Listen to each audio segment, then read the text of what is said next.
So in this video, I've got an interesting project. They're making a clock for the Obama Library, and they couldn't get someone to make the dial. Issue is this Hermle Movement is you need to know the exact location for the pillars to stand off on the dial. And I think that was the issue of people don't have these measurements. I looked all over, I could not find them. And you can see these pillar holes on the front of this movement. I mean, you got to be dead on. There's 4 of those, and that's what attaches this to the dial. So the whole trick in this thing is how do we measure that? So what I did is I used my Tormach, and there's a digital probe. So I found first, where's the center of this post? And once I figured I'd had that center, then I could go probe and find the 4 holes. So this thing is lined up in the CNC, made sure the X and Y are parallel to my axis on the machine.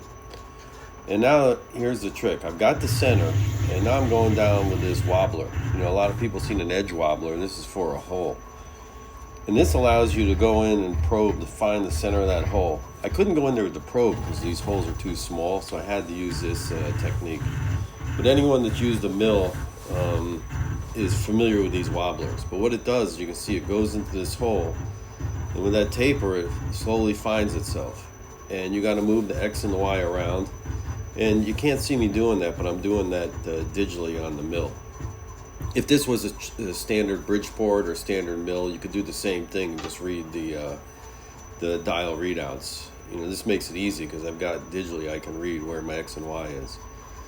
But you can see me going in there and feeling, when that thing is perfectly centered, you cannot feel a gap. There's no edge. That's what you're looking for. These are a little tricky because if you go too far into the hole, it binds up. So you got to play with it a little bit. You can see me there coming off the Z on that one hole and come back down and have to probe all 4 of those. But if those aren't dead on, that dial will not fit properly. So one of the things I thought of is, how do you know you're right? How do you know you got those 4 holes right? So I printed out this plate. I made the post, but I printed this plate, and you can see I hit these dimensions. I was really happy with where it came out. You put those into that 3D printed part, just press fit in there, and it lined up perfect. What I did next, and I think you might have seen this before, with a laser I've got, I'm able to cut these shapes out on this is 0625 carbon steel. And I was able to hit that thing dead on. The piece I have right there is I'm going to need to weld it. And this thing, when you put heat on it, it's going to want to move. So I also lasered out that little template. You can see it, I pinned it. Got the holes I made in those pillars. And here's a friend of mine, and this is TIG welding. And TIG welding is where you got a tungsten bit, and there's no filler material. So it takes a bit of skill to do it. And I wasn't confident in my own skills.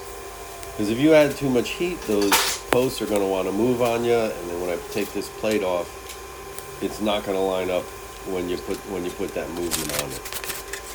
So you can see here my friend being very diligent on making sure we don't get too much heat, making sure we get those things on there right. And so when we take that plate, like I said, we won't get any warpage. This TIG welding, I think it's a great skill to have. I need to learn it. But on this was kind of a rush job to get this out to the person that's going to paint the dial. I just wanted to get it right the first time.